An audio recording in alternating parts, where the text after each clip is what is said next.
Good morning, folks. I wanted to do a quick tour through the greenhouse with you and show you what our Mittleider garden is doing. All right, let's get started.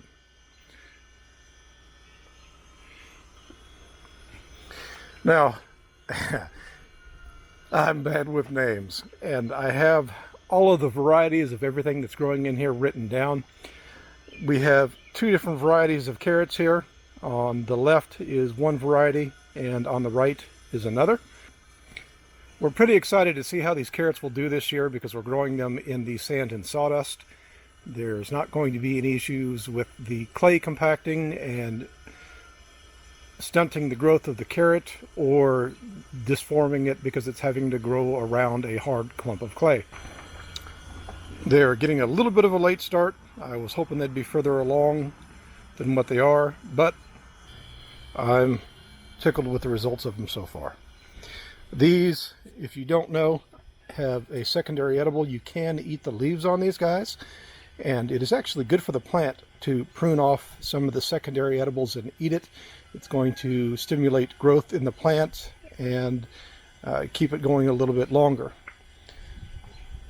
That's true with a lot of the stuff that we have here in the garden, and I will try and remember to point that out to you as I go. If you've got these secondary edibles and you've not had them before, give them a try. I think that you will like them, and in the long run, it's actually going to help you out quite a bit. It's going to help you produce more food from your garden so you can grow more food in a smaller space. All right, the next thing we have here are the cabbages. And these also have a secondary edible on them. They're all one variety. And again, I don't remember the names of these. I write them down so that I can keep track of it, but I'm really bad with names. They are all doing well. We have not had the caterpillar moth move in yet, so we don't have any insects that we're having to contend with. They're still young. Just kind of give you an idea what the heads look like. There's a black soldier fly in there. We will eat off of the secondary edible on this cabbage, which is the leaf, for months instead of just pulling a head off one time and eating a meal or two off of it. After that, we have the broccoli, and we got the greenhouse finished late this year. I have some of the heads that are actually starting to go to seed, so I don't know how much longer these will be in here. The leaves on these guys are also a secondary edible, and I absolutely love them on my sandwiches. They are just packed with flavor. So even after we cut the heads and are about done with them, I'm still going to leave some of these in here just for the leaves. They are very nutritious, and they're one of my favorites so far of all the secondary edibles in the garden. Yep, this guy over here. He's trying to bolt. I need to get that out today. And again, we got these in late, but that's still a respectable head on this guy. We'll get these guys out, and yeah, definitely need to get them out and get those eaten today. All right, down here is kale. It's getting off and running. We eat out of here about twice a week. These are one of my favorite things to use in a smoothie, and I will do that through the course of the week, pick a few every day. They're also really good on a sandwich. The next thing I have here is a pole bean, and I do remember the name of this one. It is a Blue Lake pole bean, and they have grown like mad. They got to 6 to 7 feet tall, and we are just now starting to set blooms on them. So in the course of the next few weeks, we should have lots of little green beans growing out here. Those guys here are actually pushing 10 feet tall now. The top of that wire is a little over 8 feet up, and I have let the twine out a couple of times, letting the plant drop, and it's still grown up past that and is approaching the top of the greenhouse. This is a pole bean variety. We made the mistake one year of growing bush beans, a 30-foot row of it, and I just couldn't keep up with the beans. I might grow a bush bean again, but I'm never going to do another 30-foot row of them. These bush beans are easier for me to get to. They have a sustained growth production period. They will grow and produce green beans for a long time. So if you're wanting to eat off of them, I prefer this. If we're going to can and put stuff away, the bush bean would be the way that I would go. And we do a bush bean, but that will be out in the garden and it won't be nearly as much. They are in need of a little bit of pruning. They're growing out into the aisle here and getting in my way. So those will be pruned off along with their neighbors over here. But I'll get into those in just a little bit. Beyond the pole beans, we have two varieties of tomatoes, and I do know these because they're my absolute favorite. We have a Better Boy and a Big Beef. They are both hybrids. I'm not afraid of a hybrid. A hybrid typically has more and better disease resistant. They're more tolerant to things like tobacco mosaic virus. I'm not at all afraid of a hybrid. A hybrid is just a cross between two different plants. I can't keep the seeds out of these guys and reproduce them every year, so we have to buy seeds. But keeping tomato seeds for the heirlooms that we do grow is pretty easy. And I'm absolutely confident that we can go to an all heirloom garden if we ever need to because of what's going on in the world. Doesn't bother me a bit. I want to show you this, and I know folks brag about their tomatoes a lot. This tomato is about 2.5 feet tall, and I just want to show you the stems on these guys. When you give them all of the nutrients that they need, and yes, I need to prune suckers too, doggone it. When you give the plants, and especially these tomatoes, all of the nutrients that they need, they're going to grow very strong. They're going to be very healthy. You can tell by the color in here that they are a healthy plant, and you can also tell by the size of the stem that it is a very healthy plant. This section of the tomatoes here was in a transplant and prune video that we did 3 to 4 weeks ago, and they were just about 6 to 8 inches tall at the time that we put them in there, and as you can see, they're growing very well. Okay, in here, and let me find some. We're just covered up in tomatoes. We've got a lot of tomatoes that are setting in here, lots of blooms that are still growing, and pretty excited to be able to eat some of these guys. We grow tomatoes differently than a lot of people. We grow them vertically, and we prune them to one main stem. It's a whole, well, it's not hard. It's not difficult at all how we do it. But we grow these 9 inches apart. The plants are all spaced on one side of the grow box. We're spaced 9 inches apart. And we're able to do that by using these lengths of twine here. Now, I hate to get too far off in the weeds in this video, but you can't use just any twine when you're growing vertically like this. It has to be rated at about 170 pounds or better on your twine. And the reason that is, if you go too small of a diameter of your twine, you're going to girdle and kill the plant. It will cut into the stem, it won't be able to get nutrients, and it'll kill it dead. It's a little more difficult to find this heavier twine. If you go with a sisal, which is not as easy to work with, it's actually a thicker material than this, and it's a little more readily available. If you try this, make sure you don't go with too small of a twine. Just quickly, because we grow them in opposite directions, these plants get further away from each other as they go up, and that allows us to grow the base of the plant very close together. We prune them extensively. We prune them to the point that the plants do not overlap with their neighbor, so there is no competition for light or air. And these guys, see how they're touching here? We actually need to prune these again, and we're pruning these about twice a week now. They are growing very quickly and very well with this heat that we're seeing here in Missouri and the additional heat from inside the greenhouse. These are one of my favorite crops to grow.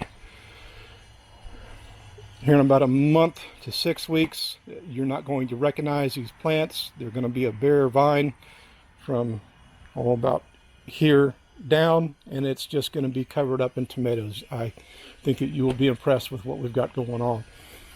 All right, next thing we've got over here are a sugar snap pea, snow pea, I forget exactly what variety.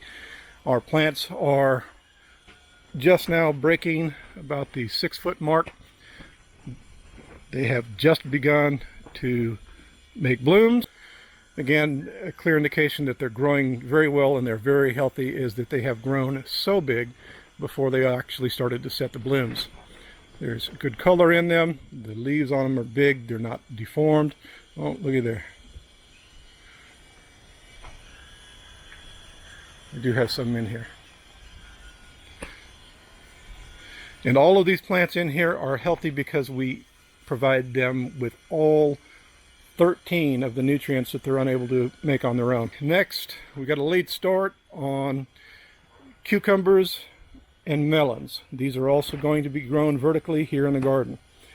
We will prune them as well and force them to grow up. And so long as we don't have a very large fruit, you absolutely can grow vertically like this. There's a huge advantage to it, and I have an actual video on the subject of growing vertically, and I'll put an iCard here for you. We absolutely love growing our vining crops vertically, and we'll never go back to growing them on the ground. There's a few exceptions to what you can't grow vertically, but we addressed that in the other video. Again, cucumbers, cantaloupe, oh, and I don't remember what else, and I don't have my garden guide out here with me, so I can't tell you what they are. Okay, these guys here. Again, these are in the vertical gardening video. These are spaghetti squash. We're growing them vertically, and last year I think our biggest spaghetti squash was almost 7 pounds, 6 pounds, 12 ounces or something like that. They do very well growing vertically this way. You're not going to have the issues with weeds. You're going to be less prone to step on the fruit. Great way to garden, great way to grow. And you know, this plant here is, oh, he's about a foot from the top, so that's 7 feet tall. Our largest, longest plant we let grow last year just to see what it would do actually ended up at 16 feet. We ran it up to the top and allowed it to run along the structure out in the garden that we have, and it got to 16 feet by the end of the year before we were done with it. The spaghetti squash also need to be pruned up a little bit. Out here in the aisle, they're touching the ground. Touching the ground is a big no-no in a Mittleider garden, so when we're pruning today, those will get pruned off and come out of the garden. Okay, over here is, well, it's beets now. We did have lettuce in here. It's getting warm enough in the greenhouse that the lettuce started to bolt, and you can see that one here is doing the same. Well, they're all doing the same thing. They're starting to bolt. So they are in the process of coming out. I did have some beets started, and these guys have a secondary edible. The leaves on them are really good. They're fantastic in smoothies. I'm not much of a fan of beets themselves, but I do enjoy the beet leaves off of them.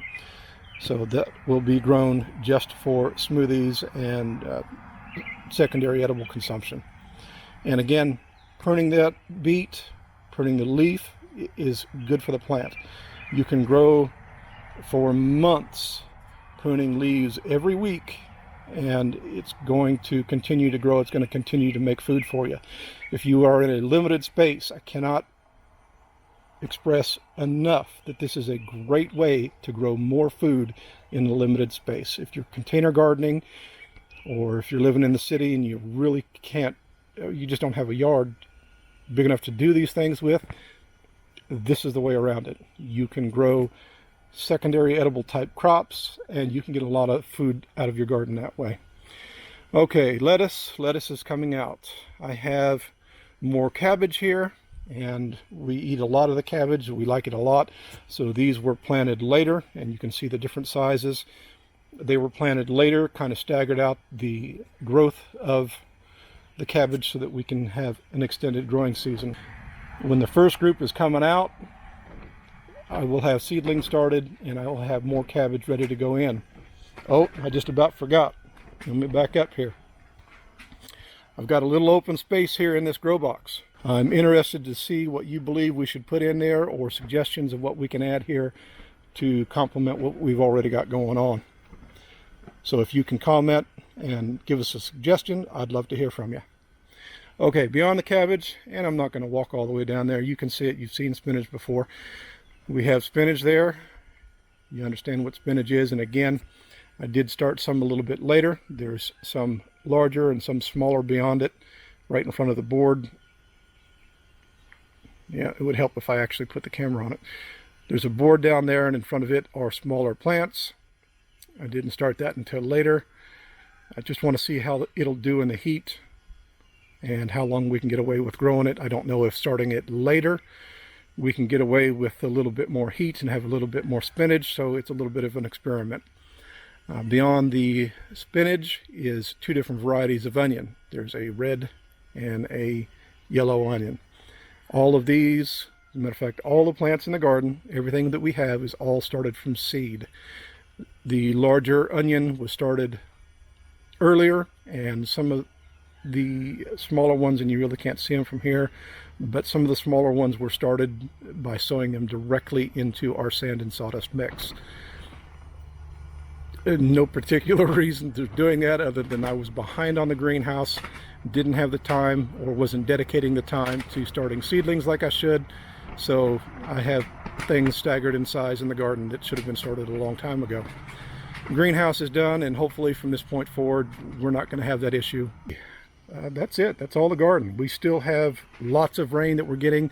We do not have a garden outside yet. That is in the works, or in the plans anyway. I do want to stress that while we're growing this in a greenhouse and we're growing in a sand and sawdust mix inside of a raised bed, you don't have to grow in a box, and you don't have to grow in sand and sawdust to have a Mittleider garden. We grew the same quality of garden in our own native heavy clay soil here in northwestern Missouri for 3 years before we started the greenhouse project.